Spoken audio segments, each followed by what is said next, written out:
üldjoontes,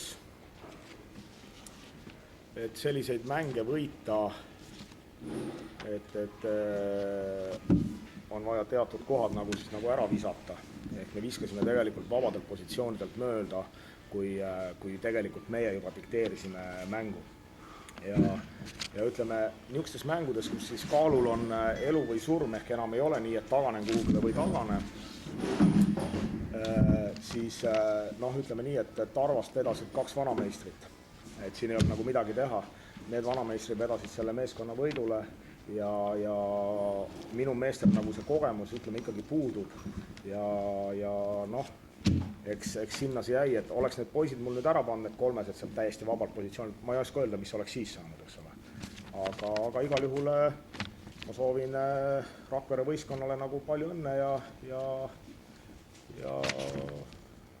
kahju muidugi, et ma ütlen ausalt ära, mul on kahju, et TTÜ ei saanud seda finaali nagu mekkima minna, et just selle, ma vaatan just selle vaatenurga alt, et mitte, et ma ei ole kade teise võistkonna peale, vaid ütleme, tulevikule vaadates ma ikkagi arvan, et TTÜ-s on nagu rohkem mehi, kes Eesti korvpalli võivad mudast välja aidata kui Rakveres, et Rakveres ma näen tõenäoliselt ühte mees, kes seal nagu võib mängima hakata.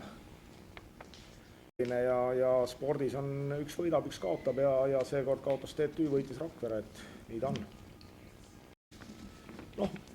Natukene nagu ütleme, võib-olla 2 liidri nagu ärakukkumine oli liiga palju, et üks Joosepitust oleks võinud ikka mängida.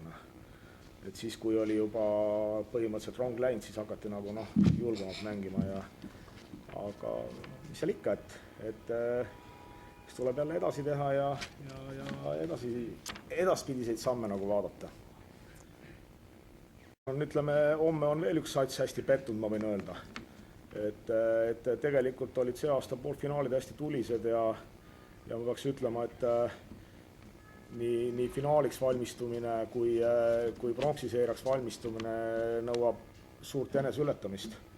Et finaalseeria hakkab juba laupäeval ja pronksiseeria hakkab pühapäeval, et põhimõtteliselt eks see nüüd näha on, kes meil seal vastu tuleb, et kui Rock võidab Kalev Cramot, siis pronksiseerias me peame selgitama nagu Tallinna parima võistkonna, et see on ka nagu ütleme ikkagi eesmärk omaette.